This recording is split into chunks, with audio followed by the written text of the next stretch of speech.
Wait lang po, wait lang. Tanggalin mo yung nasa mic, tanggalin mo yung nasa mic. Baba mo lang nasa mic, tanggalin mo na kay Ipit. Walang audio? Wala ba tayo audio? Meron. Dito.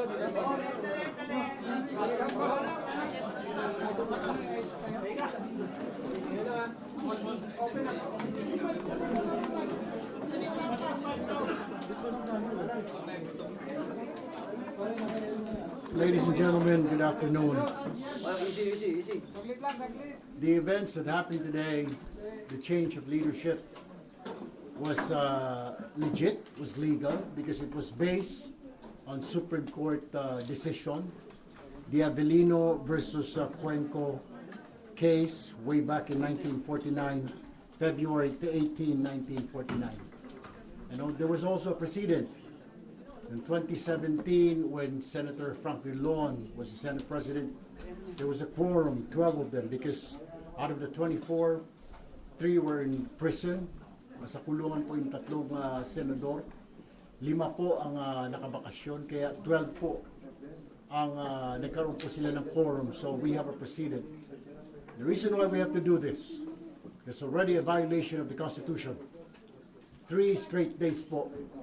They blatantly disregard the rule of law, the Constitution. So we have to act. And we are very fortunate that one of them, a member of the majority before, Senator Chis Escudero, do not conform and do not believe in what they are fighting for. Hindi po siya naniniwala because he believes na yung kanilang pinaglalaban ay mali po. Na yung kanilang pagbo-boycott ay para ipagtanggol lamang ang ilang sa mga kasamahan nila. So, the guy suddenly made a decision today to join para magkaroon po kami ng quorum. And you may ask, bakit hindi?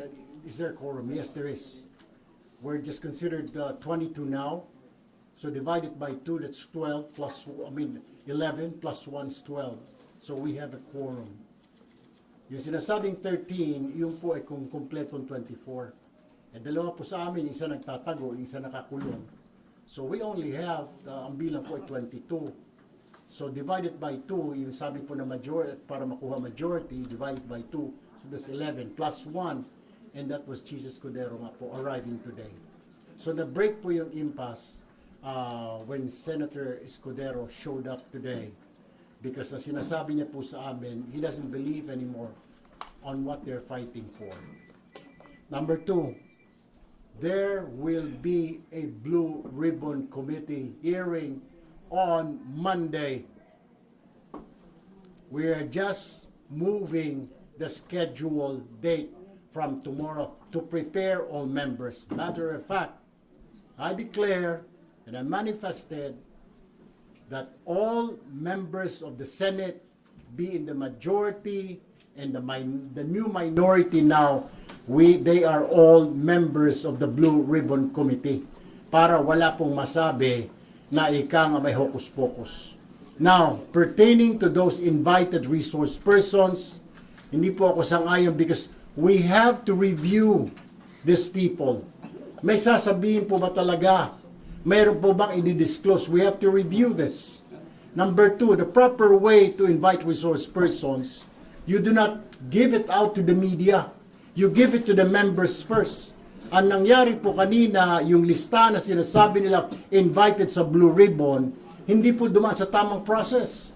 It should have been given first to the members para kung may idadagdag, may papabawas doon, sabihin hindi, wala ito. The members should have been consulted. Kaya, you have to give me time until Monday next week kung sino po at yung oras po at exactly 9 a.m. on Monday, there will be a Blue Ribbon Committee hearing. Thank you. Question. Majority na po kayo, sir. Bakit po acting SP? Why not SP? Because it's 13. It's in the law. Kailangan mo 13. We don't have 13. So, but then we can elect the pro tempore because it doesn't say 13. Senate President. So, Senator Cayetano is still the Senate President. Because we don't have 13. It's against the law naman, di ba? We only have 12. So, well, he will be a virtual Senate President. All seats vacant for all the committees. Simula po sa pro tempore, we cannot touch the Senate presidency because we don't have 13. It is in the it is what the law says. You have to have 13. We don't. We only have 12. No, Senate pro tempore. Acting president, acting Senate. But he's the presiding officer from now on. So, kay hindi pumasok Senator Cayetano, it will be Senator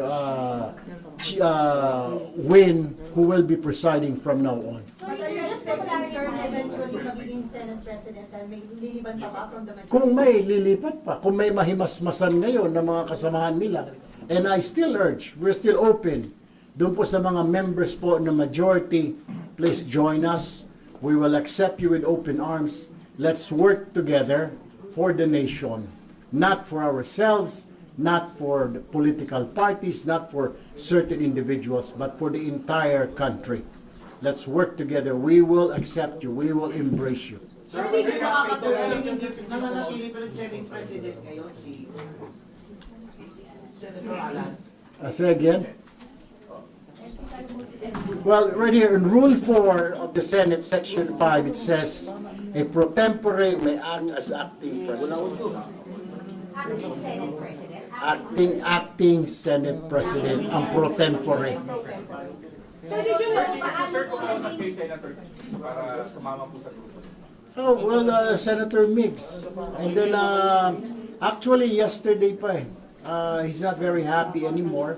Then we really thought that yesterday he would join us, but he did not. He was thinking it over, consulting his family, his friends. And then kanina morning, he said he will attend. But we didn't expect it. Kasi kahapon he said he'll come, but he did not. So kanina, we were surprised when he joined us, when he arrived. paano po naging effective yung pagpapalit nyo ng chairmanship if you never had the 13 yet? No, pag 12 po pwede, kasi majority na kami. Of the 22. Of the 22, because it should be 11. Divided by 2, 22 divided by 2 is 11. Plus 1, so we have 12. But that math cannot be applied on SP. Not on SP. I'm sorry, not on SP. That's why we did not elect a Senate President, because we'll be violating a law. We'll be violating the Constitution. Sir, was there any promise to SP, to Senator Cheese, or talagang na-enlighten lang siya? He was enlightened. I mean, kaya nga po, niyakap na kanina, we were surprised, because Sen Mix was already, we asked Sen Mix kanina, meron bang ika kapalit, may sinasabi sabi, wala naman. But nothing. Sir, kailan na sigurado na dadating si Senator Cheese? There was none. Kanina, nung nag-caucus kami ng 1 o'clock, wala pa eh. Kasi yesterday said that he will join, but he did not. Well, so yung mga batang alas 3 na sa session hall kayo, were you losing hope na dadating siya? Well, I was already preparing what to tell you guys na pag hindi na naman sila sumipot, na will say na bahala na ang taong bayan. Ang gano'n Sir, ka pero totoo, po, sir? Gano'n ka totoo na? Sir, Lee, may nagsasabi, nilakad ng palato yung pagpunta rito ni Senator. Wala namang kapalit. I mean, bakit yung number 2? Bakit nakikialam ang palasyo? Bakit man nakikialam? I mean, this is a Senate. I mean, we're another branch of government, di ba? Sir, what will happen pag nag-resurface si Bato? Then, pag dumating siya, it's okay. I mean, we will welcome him. But that would make the center 23, not 22. Ano mo mangyayari sa Well, we already declared it. Kung susipot siya. Sir, to clarify, Kung susipot siya. Sir, to clarify, right now we have a Senate President and an acting Senate President. Ano po yung difference and limits ng mga functions and roles? Actually, vacant yung Senate President. I mean, because may acting na tayo, di ba? There's an acting president. si Sen Win in his capacity as pro tempore until a new Senate President is elected. And the only way that we can elect is we will have 13. Otherwise, we cannot elect a new Senate President. So we will be, the Senate pro tempore will be the acting Senate President. But if SB Alan, sir, if SB Alan arrives on Monday, he will preside. Definitely. At House and Will. He will preside. Because he remains to be the SB. Yes, he will preside. Can we say na hindi stable pa yung kasalukuyan na majority? I think it's already stable because 12 kami, 10 na sila. Pero yung president, Senate President, hindi pa rin stable. Yeah, you Senate President, yes, but what can he do? I mean, he might be a virtual president dahil majority na kami, di ba? 12 to 10. Senator Marcoleta yung kanyang blue ribbon, how will you assert your blue ribbon? That's illegal na po, yung kanyang tomorrow. We have already instructed the Senate, the USAA, the Senate Sergeant at Arms, the Senate Secretary. Sir, sabi niya, Na all seats vacant na po, di ba? We declared it. So, illegal na po yung gagawin niya because there's already a new Blue Ribbon Chairman. Sir, kung matutuloy tomorrow, wag daw po corrupt dahil may mga minority na pwede daw kong madawit doon sa flood control anomalies. Ay, doon, kung sabi na, sana tinignan niya muna yung kagrupo niya. Ilan doon ang sabit. Sir, sorry, ang grupo niyo po ang tawag ay majority na. Of course. Majority block na. Yes, because of the new majority, there's 12 of us. There's 12 of us. And then, another thing, did you hear Senator Cheese abstain? Hindi naman So he did not abstain. Doon sa mga, when we said, when Senator Win said na declare all committee, seats vacant, except for the Senate presidency. Senator, paano pag magpumilit na maghiling bukas yung Blue Ribbon Committee under Senator Cayetano or... I don't know how they will do that because there's already instruction to the Senate Sergeant at Arms. Na, ano There's a po yung new instruction, sir? Sergeant at Arms. Ano instruction, sir? They will not be. And then there will be, we're contacting now the House of Representatives that this is the Senate new majority.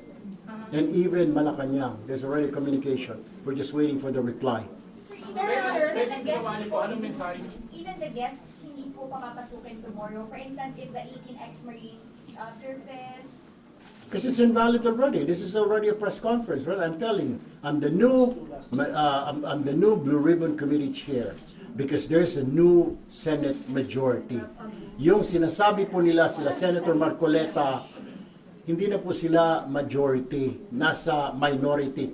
They only have 10. Na kung gusto mo pumunta ng mga Marines, magmerienda, pamerienda yun lang dyan.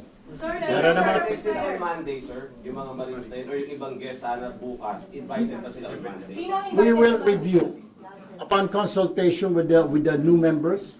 Like I said, everybody is a member of the Blue Ribbon. sorry sir, Kasama po si Senator Marcoleta, kasama po kung gusto niya pa, ang ex-officio Senate President Cayetano.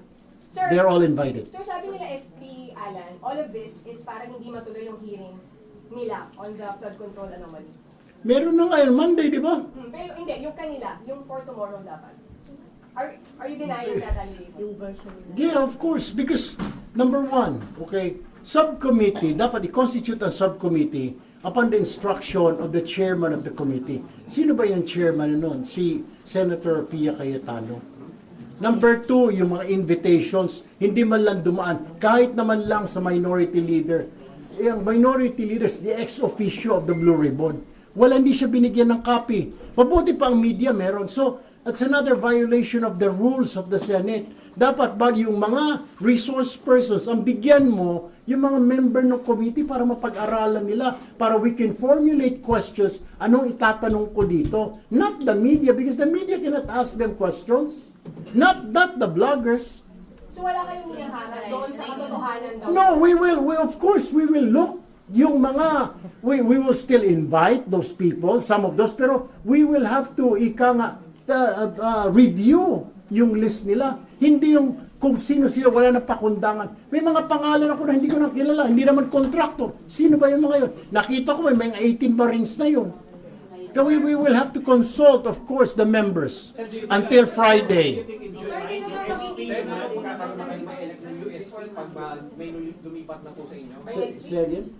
Do you think in July magkakaroon na ng Kung may lumipat, yeah, then we can convince, then we will elect. Do you think malapit na yun? I hope so. But for now, ang sigurado lang is 12. Ang mensahe, ang tao pagod na po. Ang mensahe, lahat po nadadamay, pati po ang minority na pumapasok kami, ang gulo-gulo na Senado, wala na kayong ginawa. Nakakahiya din po, pinapasweldohan kami araw-araw. Pagkatapos 3 days, it's a violation of the Constitution. So we really have to act drastically. Ito na nga po. Yung kung sinasabi lang, wala silang quorum, walang bilang. Paano walang bilang? There's only 22 of us now. Yung isa nagtatago, ay na magpakita. Sinasabi mo, sana, kung magpakita, sana magpakita siya. Sana hindi siya magtatakbo sa hagdanan ulit. Mag-stay siya dito sa floor, bumoto siya. Sige, let's go. With that po, Senator, I think Senator Cheese is also facing a grave complaint before the Ombudsman. Yes. Paano kung ma-aresto din siya? Kung may warrant of arrest. If There's a warrant of arrest. Pero there's no warrant of arrest pa naman. Ongoing po yung investigation. If he will be arrested, what will happen? Well, Will he depends. still remain the majority? It depends to the ombudsman po, di ba? Then we have to talk it over, di ba? Sir, paano impeachment?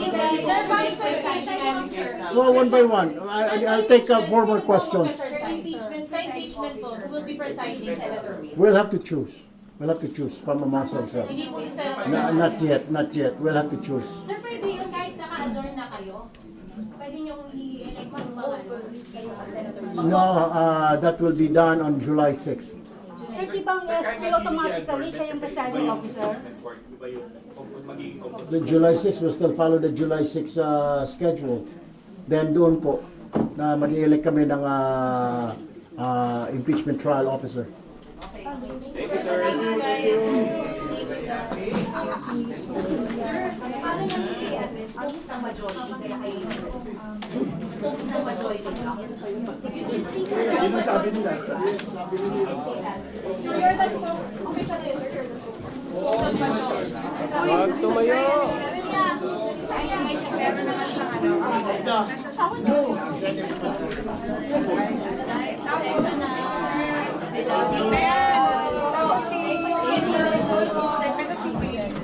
Ano nangyari sa uso mo?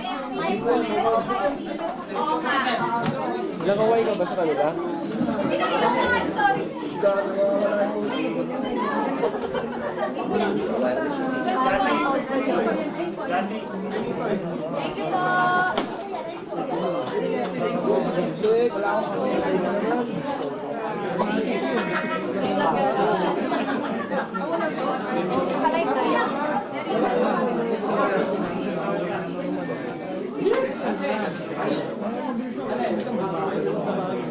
Dati may margin lang. Luwang-luwang lang. Di may margin.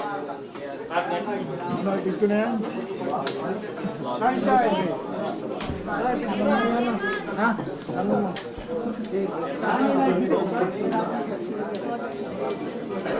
Wala, smart! Wala. May bayad na ang kukuha yan. Wala may amin. Walang amin, ha? Walang amin, ha?